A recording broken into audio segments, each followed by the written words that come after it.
33 ঘন্টা জার্নি করার পর স্বভাবতই আমরা একটু টায়ার্ড তো ছিলামই, কিন্তু কুটুকে দেখার পরে সব টায়ার্ডনেসই আমাদের দূর হয়ে যায়।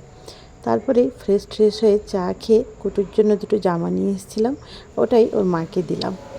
তারপর কিছুক্ষণ গল্প গুজব করে চলে এসেছিলাম লাঞ্চ করতে। লাঞ্চে আজকে সুমিতা অনেক কিছু বানিয়েছিল, ভাত, শাক ভাজা, ঝিঙা আলু পোস্ত, ডাল, মাছের ঝাল সর্ষে, প্রচুর কিছু।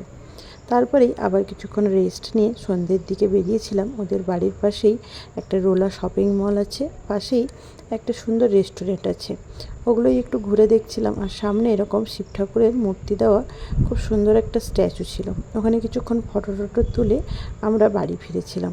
বাড়ি ফিরে দেখি মিষ্টি আঙ্কেল, মিষ্টি আন্টি আর কুটু সবাই মিলে গুগলি আর দিশার জন্য বার্থডে কেক আনিয়েছে আর গিফটও।